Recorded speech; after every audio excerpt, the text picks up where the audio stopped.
So before we start this video, I want us to think about our favorite teachers from either high school, from university, or someone in the workplace who explains everything really well. And I want us to ask ourselves these three questions. The first one is, what made this person so easy to follow? The second one is, what made you specifically like this person? And the third one is, what made you remember everything that they taught you in specific detail? Now, if I did some sort of poll and I collated everyone's answers will be very, very unique, and most of them will be mutually exclusive. And it's because it's so simple. Everyone learns in a different way and everyone resonates with different people differently. So what this means as a tutor is that we have to be adaptable with our style if we want to be able to resonate with whoever our client is. So specifically, we must adapt our style to whoever we teach, because everyone is going to resonate with something differently. And if we want to deliver the best service possible for whoever joins, we have to make sure that we can adapt our style to anyone's learning style. Now, this is especially important for tutoring because it's not a one-size-fits-all approach. It's not a classroom environment, and people are paying for your service because they want that flexibility and they want you to be able to adjust to their style. Because if it was just a cookie cutter approach and you just did the same thing for everyone, it's pretty much just the same as a classroom environment where there's one teacher against 25 students. But when you're tutoring, most of the time you're going to be in a one-to-one scenario or a small group scenario. So you need to be able to adjust how you teach depending on your demographic that you're teaching in that current position. And before we take on any new client as a tutor, we have to ask ourselves, what is the role of the tutor and what is the client's expectation of me? What a student expects, or what a parent expects when they pay for a tutor, is they expect someone who is adaptable and can specifically teach their child, or a student expects that they can specifically teach them and solve their specific problems. And the best way of doing that, and the most efficient way of doing that, is to be able to teach them in their favorite way. Now, there's one problem with this, before we start this video and before we continue this whole video series. Students don't know the best way that they learn specifically. They might just resonate with the teacher, but they might not really understand why. You might be able to understand why because you're on both sides of the table now. You've been a student and you might still be a student, and you've also been a tutor. So you know how to teach, but you also know how to absorb information. So that's the dilemma of a student. They might just know who their favorite teacher is, but they might not know why they resonate with them so much. So our role as a tutor is to figure out what students specifically want and how specifically students want to be taught, and we need to teach them in that way. Now, I just want to reiterate this point. It's not the student's responsibility to know exactly how they're taught. You shouldn't be asking the student, how do you like to be taught? How do you like for the session to be structured? In the student-tutor dynamic that you're currently in, you're the expert. You're the person who's gone through the subject. You're the one who's supposed to know how to teach, but you might have not ever learned formally how to teach, how to structure a session, how to absorb information from the student, how to know what learning styles they like. So that's what we need to do in this video and this whole video series. We need to figure out and we need to know exactly how a student likes to learn, but we need to know what signs to look out for as well. So there's so much information that we get when we interact with a student or when we interact with anyone. We can absorb information, or we can take data from how they react to certain information, how much information they remember from one lesson to the next, how they respond when you teach in a certain way, how they respond when you structure a session in a certain way. There's so many data points that you can collect internally from just a couple of calls with the student. So what I'm going to go through in this video are 3 key indicators that you could look out for when you're tutoring to know what your student's learning style is. But overall, there's so many different data points that you can collect from your student because there's so many different ways that they react and respond to certain things, whether it be the tone that they use, whether it be the words that they use, whether it be how active they are when you're working through an example together. There's so many things that you need to collect internally, and essentially what you're doing is you're building up a feedback loop. Because what you're doing is you're going to be gathering data, you're going to try something out based on that data, and then once you try something out, then you'll see how they react. And if they react worse, then something that you changed is doing something wrong, or it's having a negative effect. But if they change in a positive way, if they respond in a positive way, then something that you changed in your style was an improvement. So you need to keep on collecting that data and keep on refining how you're actually teaching the student. Now, when I say data point or data, it sounds really fancy. Essentially, all I mean is when you teach in a certain way, you need to see whatever reaction comes from the student. So a data point is not necessarily something numerical, such as a test score. That could help. In the long run, you could see if you teach in a certain way and you see a student's results improve, it could be partially a result of how you teach. But your data could simply be when you explain something in a certain way, let's say you use a more visual approach, and the student really has that moment, like, oh, I get it now. That's something intangible, but it's still something that you can mentally note to say, okay, if the student likes learning things in that way, then I'm going to continue to do that so they can experience that moment again. So if you want to look out for your specific student's learning style and how they best learn, there's 3 things that I'd recommend doing straight away.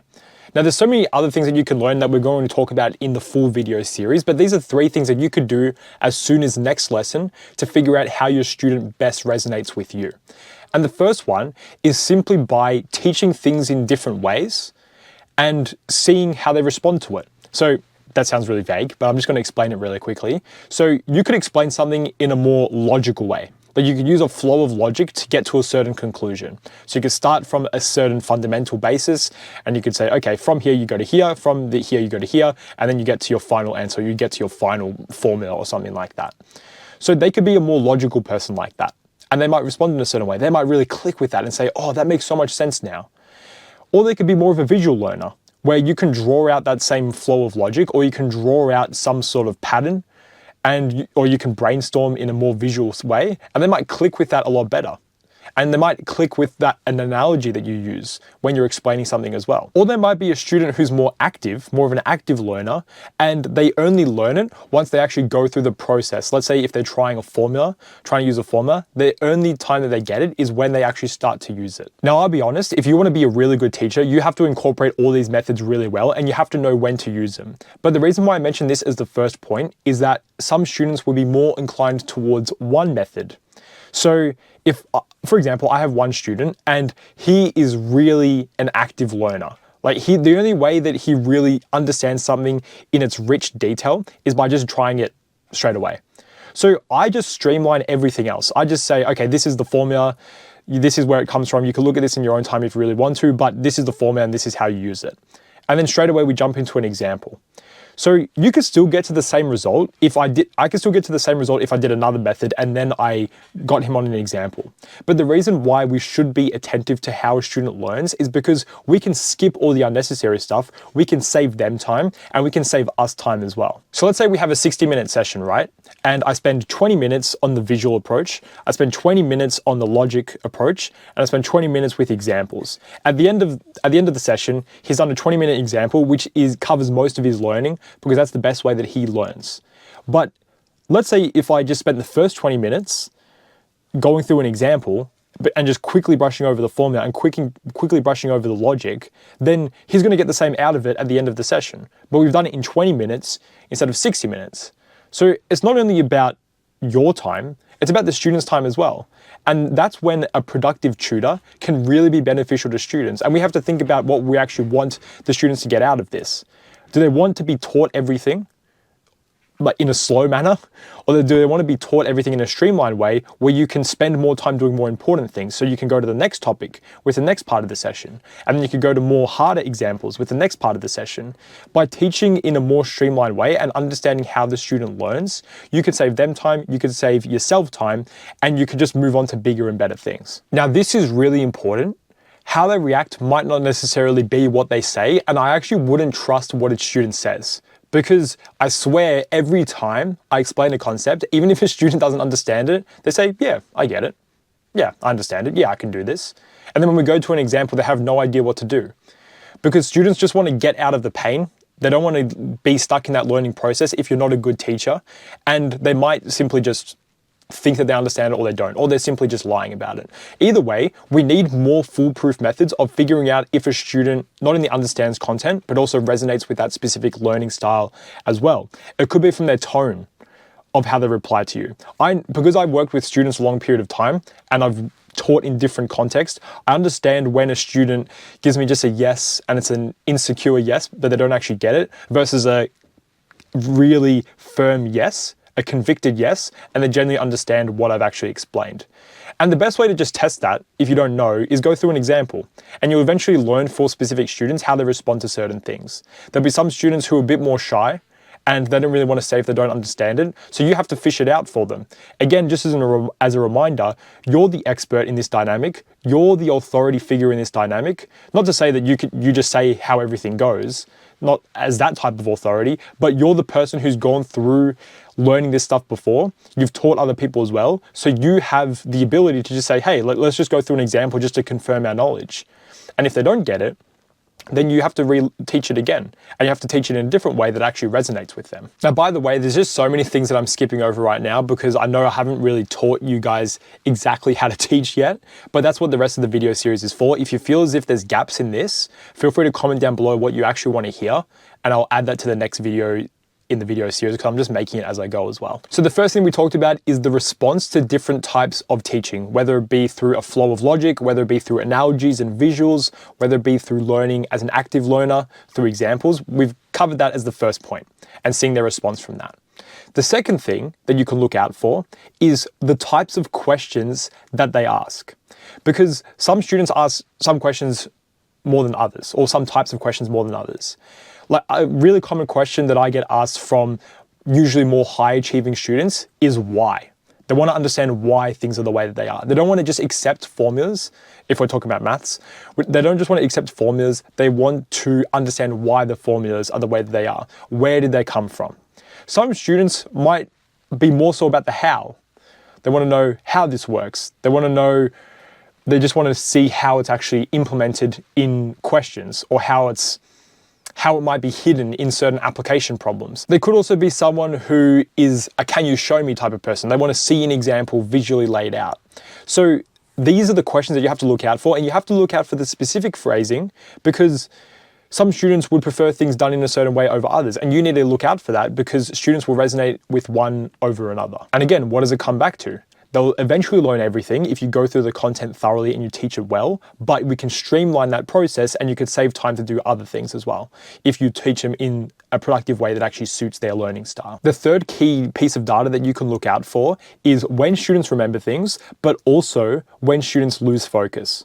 Because if you're teaching, and especially if you're teaching online, and let's say I highly recommend having a camera on. It's a whole topic for another day. But if you're teaching online, you have to figure out when the students lose focus and avoid teaching in the way that makes them lose focus. You have to encourage them always giving feedback as you go. Again, a video for another day, but you need to pick up these data points because you could be teaching in a way that bores them.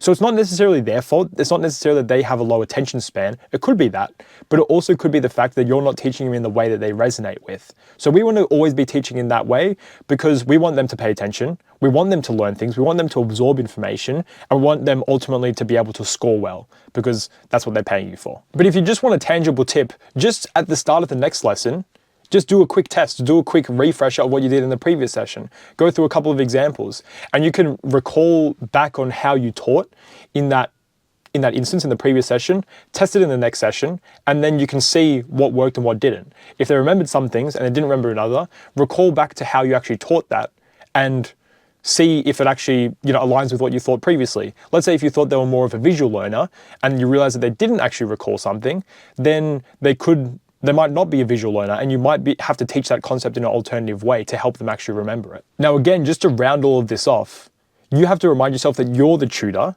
so you're the expert, you're the authority figure. Now, it's not to say that you just say how everything goes. You should be dictating how the session goes more or less, but you're working with them rather than for them. It's essentially a team. You're a team consisting of a student and a tutor.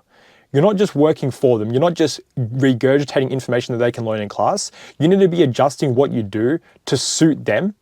And you need to figure that out in the quickest way possible. So that's why we need to be actively looking out for these data points and looking out for how students react to certain methods, how they respond to certain methods, how they recall information after teaching them in certain ways, because we need to be able to figure that out as quickly as possible to be able to teach concepts as well as possible. Now, I'm saying this as if this is all easy. This is all difficult. This took me 6 years of teaching experience as a tutor, as a teacher at my university, running my tutoring business business as well and coaching other tutors. It's taken me a long time to figure all this out and figure out how to do it in the quickest way possible. Now, once you get to that point, once you actually practice this skill by implementing the things I talked about in this video and looking out for those things, then there's no problem with you charging high prices. I'm not going to talk about the pricing strategy in this video. This video series is more about the teaching, but this is why tutors are considered a high ticket item. Because if you can adapt your teaching in a certain way that resonates with the student, they're not necessarily guaranteed to get results, but they're pretty likely to get good results. They're pretty likely to remember concepts well. So that's why tutoring should be such a high ticket item. It should be such a high priced thing if you can actually teach well. Because if you can't teach well, if you can't adapt to your style, if you can't be the expert of how your specific student teaches and pick it up quickly, then you're just ripping off your client. You want to make sure that you do charge a high price, but you also charge a fair price. And you also understand everything that they need to succeed. Because if you charge high prices, it's because you can actually go through more stuff, because you can pick up really quickly how they learn. So let's go to the example of 60 minutes to go through a concept versus 20 minutes. If you could go through things in 20 minutes, then you're actually 3 times as valuable, because you could go through it 3 times faster. So you have to think about that whenever you're pricing, and you have to think about that when developing your tutoring skills, because if you improve your skill set, if you improve the way that you can pick up how a student learns, then you can be faster with how you teach, and therefore you can genuinely justify charging higher prices compared to the competition. So this video was just one small part of learning how to teach. It's just more so about seeing the student's reaction to certain teaching ways and adapting your methodology. But if you want to learn everything about how to teach as a tutor, this video playlist is going to be completely full in a few weeks' time. And as you're watching this video, there's probably more and more videos being uploaded about how to teach. Subscribe, like the video, comment if you want to see anything down below, and stay tuned to see exactly how to teach as a tutor from me, who did it for 6 years as a tutor and as a teacher at my university as well.